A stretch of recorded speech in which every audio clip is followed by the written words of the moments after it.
Sa tingin ko, panahon na para tapatan natin ang Iglesia ni Cristo. At tapatan na rin po si Kibuloy. Ang lahat po ng mga sinasabing kulto na nakahanay dito sa destabilization plot. Playbook na po ito nilabas na po doon sa Kongreso ito na magkakaroon ng destabilization para mawala sa trono si Marcos at sila po ay sa tulong ng mga kulto, kunyari people power. Nakita natin to kay Senator Bato. Nagpadala pa ng mga kunyari people power doon sa Senado. At meron pang prayer vigil.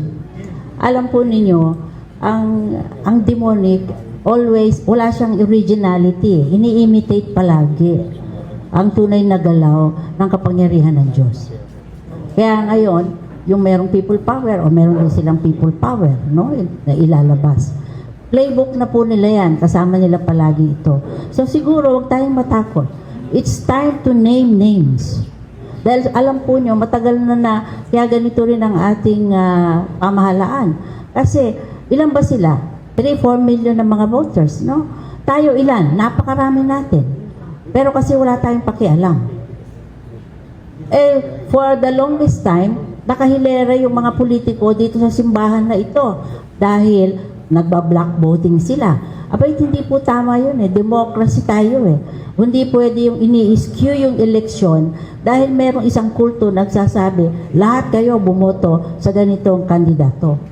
Marami pong mga mahuhusay, tayo ng mga senador, kagaya ni Sagisag. Hindi na po siya tumuloy na kandidato bilang senator dahil ayaw niyang pumila dito sa mga humihingi ng boto ng INK. At ganito po ang problema natin na malaki na hindi natin sinasabi. And I think it's time to name this, no? That from time immemorial, they have been skewing the democratic process. In other words, a minority religion na kulto, no? Ay nakapangyayari. Kaya marami silang mga galamay sa ating gobyerno. Tayo, anong ginagawa natin? Ang mga Katoliko, 18 million. Ang mga Ebangheliko, 25 million. Bakit hindi tayo magkaroon ng isang coalition na sadyang magiging boses ng ating Panginoon sa panahon na ngayon? Yun lamang po. Okay. Maraming salamat, Dr. Magay. You were the second one to raise your hand. No? And then follow up. Just one follow-up on this last one. Okay. Dr. Magay, I know that you are an award-winning social scientist. What makes you call Iglesia ni Cristo a culto, a cult? Kasi po tayo ay merong batayan, no, ng ating pananampalataya. Pag sinasabi natin na tayo ay mga alagad ni Cristo, dahil kasama rin sa pangalan nila yun, Iglesia ni Cristo. Kung tayo ay tunay na Iglesia ni Cristo, naniniwala tayo sa anong sinasabi ng banal na kasulatan. At ang banal na kasulatan, maliwanag po na kailangan tayo magsalita when it comes to issues of justice and righteousness. Yung po ang panawagan ng banal na kasulatan sa atin.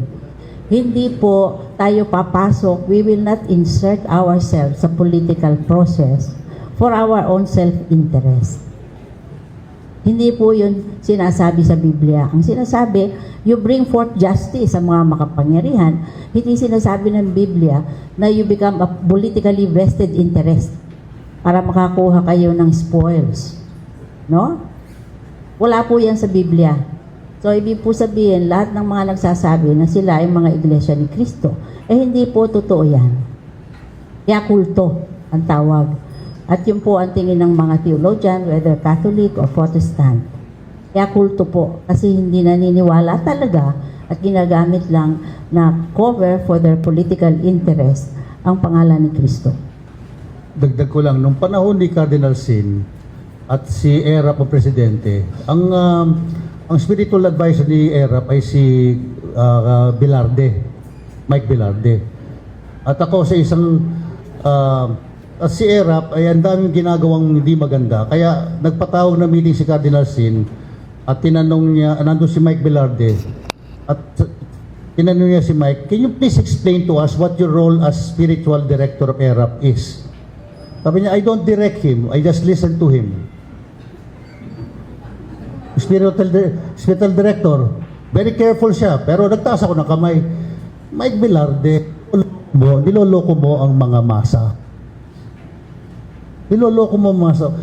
Kapag kayo gusto nyong yumaman, baliktarin nyo yung payong nyo at itaas-taas nyo yan, sasaluhin ng payong nyo yung pera.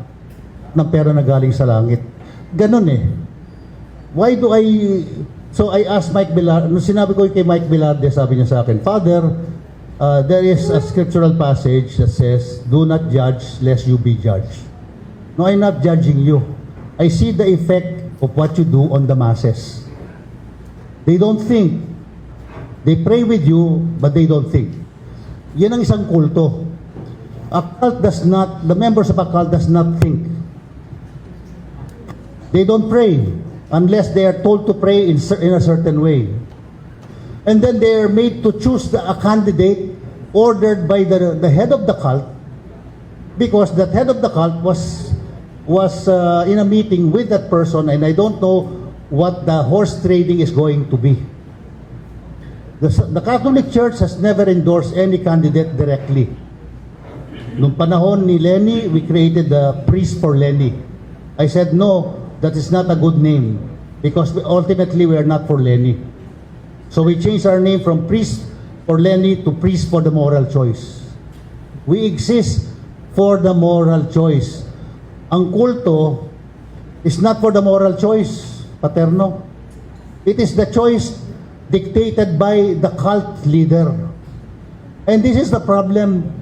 If we have a cult with 3 million members, 5 million members who do not think for themselves, that is a problem.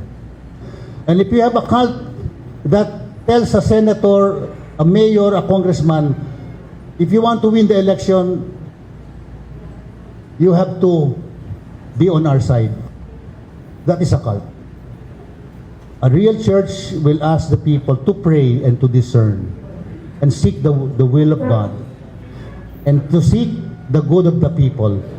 Yan po ang problema natin. Kaya salamat, Ate Melba. Ikaw yung kauna-unahang nagsabi ng pangalan ng kulto. Ayoko pong manguna, pero papangalawahan ko na po. Ang Iglesia ni Cristo po, nananawagan ako sa lahat ng kapatid sa Iglesia ni Cristo, magdasal, mag-isip, pumili kayo ng tama, wag lang kayo makinig sa dikta ni Manalo. It is, kung ang pangalan ng simbahan nyo, Iglesia ni Cristo, pray, listen, seek the will of God through His Son, Jesus Christ. Thank you.